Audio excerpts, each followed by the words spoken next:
6 जून मंगलवार का दिन दोपहर 1:15 पर मध्य प्रदेश की राजधानी भोपाल से सटे सीहोर में सब कुछ ठीक चल रहा था। तभी गांव वालों को खबर लगी कि 2.5 साल की सृष्टि खेलते खेलते 300 फीट गहरे बोरवेल में गिर गई। गांव वाले भी मौके पर पहुंचे। पुलिस और प्रशासन की टीम को भी बुलाया गया। पता लगा कि बच्ची बोरवेल में 110 फीट नीचे जा चुकी है। मौके पर रेस्क्यू ऑपरेशन शुरू हुआ। सेना की टीम भी पहुंची, मगर 3 दिन से रेस्क्यू ऑपरेशन अब भी जारी है। अपडेट यह है कि अब बच्ची को गड्ढे से निकालने के लिए दिल्ली और जोधपुर से एक्सपर्ट की टीम बुलाई गई है। मेरा नाम है अमन और आज हम हादसों वाले इसी बोरवेल के इनसाइड स्टोरी आपको बताने वाले हैं।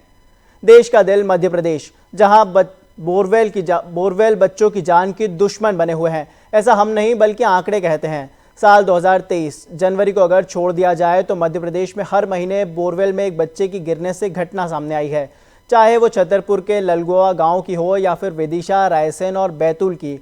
हादसे कई बार हो चुके हैं। हर बार बोरवेल खुला छोड़ने वालों के खिलाफ कार्रवाई की बात भी कही जाती है, मगर कुछ नहीं होता। अब हम नजर डालते हैं आंकड़ों पर। मध्य प्रदेश के निवाड़ी जिले के पृथ्वीपुर में 4 नवंबर 2020 की घटना। 4 साल की मासूम बोरवेल में गिर गया। पहले पुलिस और प्रशासन ने रेस्क्यू ऑपरेशन शुरू किया, फिर सेना को भी बुलाया गया। निवाड़ी में 4 साल के प्रहलाद को बचाने के लिए 90 घंटे तक कोशिश की गई, मगर 90 घंटे के रेस्क्यू के बाद प्रहलाद जिंदगी की जंग हार गया और उसकी मौत हो गई। 7 दिसंबर 2020 बैतूल में भी 400 फीट गहरे बोरवेल में फंसे बच्चे की मौत हो गई। रेस्क्यू टीम ने 84 घंटे बाद मासूम का शव को बाहर निकाला। प्रशासन ने बताया कि बच्चा 29 फीट की गहराई में फंसा हुआ था। अब बात करेंगे 26 फरवरी 2023 की, यानी इसी साल की घटनाओं की। छतरपुर के ललगुआ गांव में मासूम खेलते खेलते बोरवेल में गिर गई। नैन्सी विश्वकर्मा को बचाने के लिए 4 घंटे तक रेस्क्यू चला। 30 फीट बोरवेल में फंसी नैन्सी को सुरक्षित बाहर निकाल लिया गया। विदिशा के लटेरी में खेत में खुले पड़े बोरवेल ने 8 साल के लोकेश की बलि ले ली। 50 फीट गहरे बोरवेल में फंसे मासूम के लिए पुलिस ने रेस्क्यू शुरू किया। बच्चे के लिए ऑक्सीजन का इंतजाम भी किया गया। कैमरे से भी ट्रैकिंग हुई। 24 घंटे तक चले रेस्क्यू ऑपरेशन के बाद भी मासूम को नहीं बचाया जा सका। रायसेन जिले में भी ऐसा ही हादसा हुआ। 3 अप्रैल 2023 की बात है। 10 साल का बच्चा बोरवेल में फंस गया। बच्चे की चिल्लाने की आवाज सुनकर गांव वाले मौके पर पहुंचे। ग्रामीणों ने रस्सी की मदद से 10 साल के आशीष को बाहर निकाल लिया। 6 मई 2023 बैतूल जिले के सोनतलाई गांव में 2.5 साल का बच्चा बोरवेल में गिरा।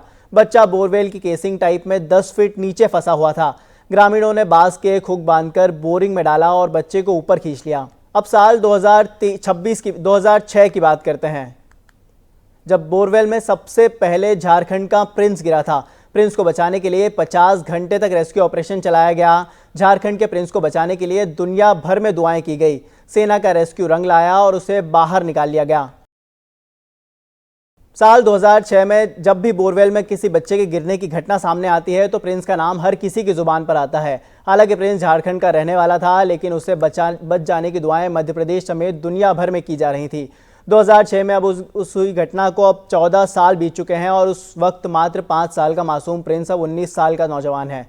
प्रिंस को बचाने के लिए 50 घंटे तक सेना का रेस्क्यू ऑपरेशन चलाया गया। एनसीआरबी यानी कि राष्ट्रीय अपराध रिकॉर्ड ब्यूरो के आंकड़ों की माने तो प्रिंस के बोरवेल के निकलने के बाद से 2015 तक करीब 16,281 लोगों की जान बोरवेल और मेनहोल ने ली। हर बार हादसों के बाद प्रशासन इसे खुले गड्ढे खुले छोड़ने वालों के खिलाफ कार्रवाई की बात करता है, मगर सवाल ये कि आखिर प्रशासन हादसों के बाद भी क्यों नहीं जागता।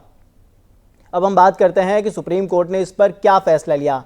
दरअसल साल 2010 में 6 अगस्त के दिन सुप्रीम कोर्ट ने बोरवेल खोदने के दौरान छोटे बच्चों को होने वाली गंभीर दुर्घटनाओं से बचाने के लिए आदेश पारित किया। यह फैसला तत्कालीन chief justice S H. Kapadia, justice K S. Radhakrishnan और जस्टिस स्वतंत्र कुमार की बेंच ने रीट पिटीशन पर सुनाया था। उस समय यह फैसला पूरे देश में लागू हो गया, लेकिन इसका सही इंप्लीमेंट आज तक नहीं हुआ। अब हम आपको बताते हैं कि सुप्रीम कोर्ट की गाइडलाइन इस पर क्या कहती है। दरअसल नलकूप की खुदाई के पहले कलेक्टर ग्राम पंचायत को लिखित सूचना देनी होगी। खुदाई करने वाले सरकारी, अर्ध सरकारी संस्था या ठेकेदार का पंजीयन होना चाहिए। नलकूप की खुदाई वाले स्थान पर साइन बोर्ड लगाया जाना चाहिए। खुदाई के दौरान आसपास कटीली तारों की फेंसिंग भी होना चाहिए। केसिंग पाइप के चारों तरफ कंक्रीट या फिर सीमेंट की 0.30 मीटर ऊंची प्लेटफॉर्म बनाना होना चाहिए।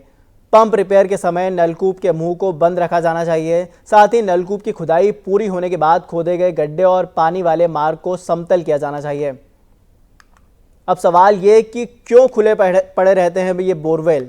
लापरवाही और पैसा बचाने के लालच में बोरवेल ट्यूबवेल को खुला छोड़ दिया जाता है। कई किसान इस कारण भी खुला छोड़ देते हैं कि अगले 5 सालों में अगले साल पानी आने पर फिर से उन्हें पानी आने की उम्मीद रहती है। आखिरी सवाल ये भी है कि जवाब देते हैं कि बोरवेल में आखिर बच्चे क्यों गिर जाते हैं। जब बोरवेल सूख जाता है और किसी काम का नहीं रह जाता तो कवर को हटा दिया जाता है और पीवीसी पाइप को बाहर निकाल दिया जाता है, जिससे ज़मीन में खाली छेद रह जाता है। यही नहीं, बोरवेल खतरनाक और छोटे बच्चों के लिए जान का खतरा तक बन जाते हैं।